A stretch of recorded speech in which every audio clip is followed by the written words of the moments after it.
Assalamualaikum warahmatullahi wabarakatuh. Sebelumnya saya Gisela Aurelia Mirafiori, NRP 501723162. Nah, di kesempatan kali ini saya akan menjelaskan bentuk dan struktur gunung api berdasarkan buku geologi gunung api purba yang ditulis oleh Sutikno Branto. Oke, jadi yang pertama di sini ada gambar berbagai bentuk gunung api menurut Simkin dan Seabird. Nah, jadi besar kecilnya penampang setiap bentuk gunung api itu menggambarkan perbandingan besar kecilnya masing-masing bentuk gunung api.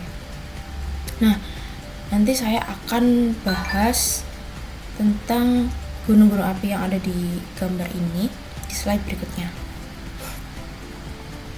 Oke, jadi apa saja yang akan saya bahas hari ini?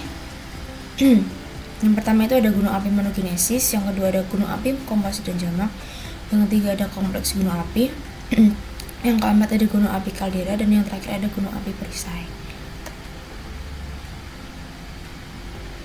Oke, kita lanjut saja ke gunung api monogenesis yang pertama. Jadi gunung api monogenesis ini terbentuk dari aktivitas vulkanik tunggal dan berumur yang pendek. Nah, volume magmanya itu sangat kecil, tetapi energi letusannya itu juga rendah, serta membentuk gunung berukuran relatif kecil. Nah, setelah satu periode erupsi selesai, gunung ini sudah tidak aktif lagi. Itu yang disebut gunung api monogenesis. Nah, pada gambar yang kiri itu ada contoh gambar bentuk gunung. Yang pertama ada Damar, yang kedua ada cincin tuf, yang terakhir yang paling bawah ada kerucut taf. Nah, contoh gunung api monogenesis itu ada di Gunung Paricutin, Meksiko, yang erupsi pada tahun 1943 hingga 1952. Surtsey di Islandia, yang erupsi pada 1963 sampai 1967, dan Gunung Anyar di Kompleks Lamongan, Jawa Timur. Nah, jadi ini ada bentuk dan struktur gunung api. Nah, yang pertama tadi ada gambarnya. Di kubah lava itu bentuk umumnya kubah yang berbentuk tebal dan solid dengan kemiringan lereng curam 40 hingga 50 derajat. Nah, untuk kedalaman kawah itu tidak ada kawah yang jelas. Proses pembentuknya dari magma yang sangat kental. Yang kedua ada tipe gunung api kerucut sinder, di mana bentuknya itu kerucut yang simetris dengan kemiringan lereng 30 hingga 35 derajat, dan kedalaman kawah itu dangkal dan kecil. Nah, untuk proses pembentukannya itu berasal dari letusan eksplosif strombolian. Nah, yang ketiga itu ada tipe gunung api cincin taf, itu bentuknya itu landai, melingkar luas dengan kemiringan lereng kurang dari 15 derajat, dan kedalaman kawah itu dangkal dan lebar, jadi meluas gitu. Nah, terus proses pembentuknya itu berasal dari erupsi freatik magmatik. Nah, yang keempat ada tipe gunung api kerucut tuf, di mana bentuk umumnya itu curam dan bentuk kerucutnya itu sangat tinggi dengan kemiringan lereng itu 20 hingga 30 derajat. Kedalaman kawahnya itu sangat sempit dan proses pembentukannya itu berasal dari letusan uap berulang. Nah, lalu ada tipe gunung api yang mar di mana bentuk umumnya itu cekungan yang luas dan kemiringan lereng yang landai di bagian tepi. Lalu ada kedalaman kawahnya di sangat dalam. Nah, kadang kawahnya itu sampai berbentuk berisi danau karena sangat dalam. Terus proses pembentukannya itu karena ledakan air dan magma. Oke, di sini ada contoh gambar penampang skematis gunung api Mar asimetri yang bagian kiri. Jadi alurnya itu saluran magma konduit gunung api menembus lapisan batuan pembawa air tanah aquifer dan memicu interaksi magma. Jadi di bagian sini itu dia seperti kayak memicu magma dan air yang ada di bawah tanah hingga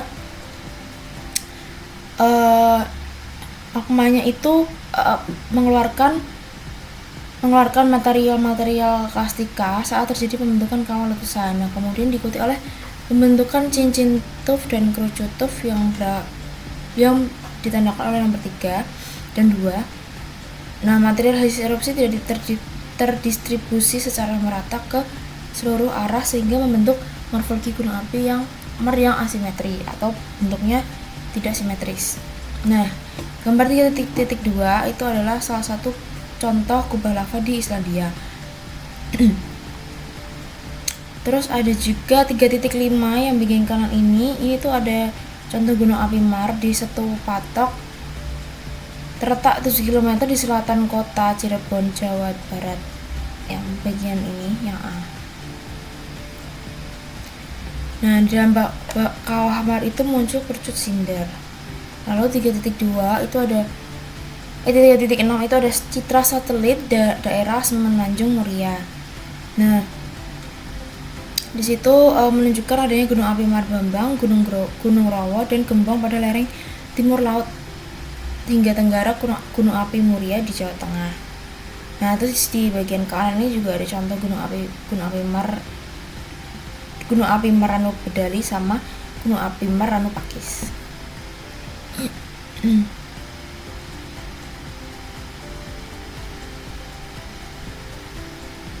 Oke, next ada di gunung api komposit dan jamak. Nah, gunung api komposit, kita akan membahas gunung api komposit dulu. Jadi, gunung api komposit ini disebut juga stratovolcano yang berasal dari kata strato atau strata yang berarti berlapis-lapis seperti ini gambarnya, kue lapis. Nah, tersusun atas lapisan-lapisan material vulkanik seperti lava, breksi, tuff, dan abu hasil erupsi yang berulang. Nah, istilah komposit ini menandakan bahwa bahan penyusunnya itu sangat beragam dan tersusun berselang-seling antara material padat yaitu lava dan lepas piroklastika. Nah, kadang ditemukan tubuh intrusi dangkal seperti retas atau dike atau sisipan yaitu seal di antara lapisan-lapisan tersebut. Nah, komposisi magmanya juga bervariasi dari basah hingga asam tergantung pada sumber magmanya. Nah, umumnya terbentuk di zona subduksi atau zona penunjaman lempeng tektonik seperti di wilayah Indonesia. Nah, ini merupakan gambar skema struktur gunung api komposit yang memperlihatkan bentuk kerucut, kawah, krater, pipa konduit, dapur, kantong magma reservoir di bawah sendiri. Terus ada intrusi di bagian sini. Terus ada gunung api parasit yang bagian ini dia kayak agak ngelopek gitu. Terus ada aliran lavanya karena habis keluar dari habis keluar dari retakan itu tadi. Terus kerucut sinder yang terkubur dan seal. Nah, sekarang kita membahas contoh dan karakteristik aktivitas dari gunung api. Nah, yang pertama itu ada aktivitas vulkanik. Jadi aktivitas vulkanik itu bisa terjadi secara berkala atau berulang antara letusan eksplosif dan efusif. Nah, bedanya apa? Jadi dari eksplosif itu menghasilkan abu, lapili, dan aliran piroklastik. Tapi efusif sendiri itu dia mengeluarkan aliran lava kental yang membentuk kubah. Nah, terus ada contohnya juga gunung api komposit yang aktif itu ada Gunung Merapi di Jawa Tengah dan Gunung Semeru di Jawa Timur. Lalu ada gunung api jamak. Jadi gunung api jamak itu merupakan gabungan dari 2 atau lebih kerucut gunung api komposit yang memiliki ukuran relatif sama besar dan tinggi. Nah, terbentuknya akibat pertumbuhan dan perkembangan bulan dari gunung api tunggal atau monogenesis yang terus aktif hingga membentuk sistem kerucut ganda atau majemuk. Nah, Aktivitas vulkanik gunung api Jamak ini juga meliputi fase pembangunan bertahap construction periods yang menghasilkan kompleks gunung api luas dan tinggi. Nah, ini ada beberapa contoh-contoh dari gunung api Jamak yang terkenal di dunia. Lalu ada kompleks gunung api. Nah, jadi kalau misalkan di suatu daerah itu terdapat banyak lubang atau banyak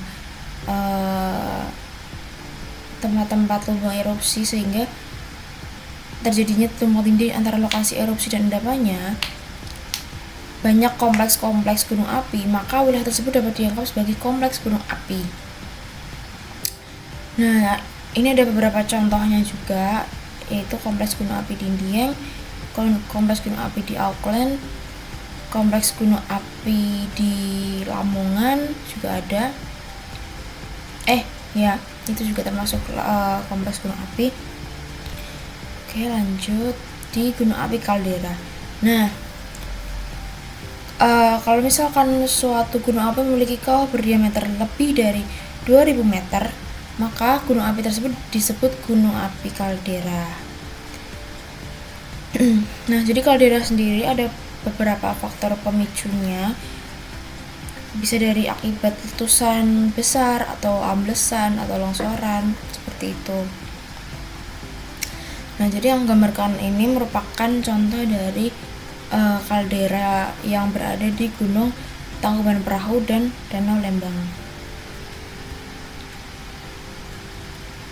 Nah, ini juga ada beberapa contoh dari gunung api kaldera, ada Tambora, Batur, Rinjani, dan Tengger di Jawa Timur. Nah, oke, ini adalah pembahasan terakhir, yaitu gunung api Perisai. Jadi gunung api Perisai ini bentuk gunungnya gunung api yang paling besar dan tinggi di dunia atau gunung api Tameng. Nah, gunung api ini memiliki sudut lereng yang sangat landai tersusun atau lapisan aliran lava berkomposisi basal yang menyebar luas. Nah, ciri-cirinya itu adalah lerengnya sangat landai dengan sudut kemiringan hanya 1 derajat hingga 5 derajat. Terbentuk dari letusan efusif dengan lava sangat cair, memiliki volume tubuh besar dan dapat mencapai puluhan kilometer kubik, dan aktivitasnya cenderung tenang dibandingkan gunung komposit. Nah, ini ada contoh gunung api Perisai yang ada di Islandia, di Hawaii, dan Kepulauan Galapagos, Samudra Pasifik Timur. Oke, terima kasih karena sudah menyimak video saya di bab 3 ini sampai selesai. Jika ada salah kata, mohon maaf. Wassalamualaikum warahmatullahi wabarakatuh.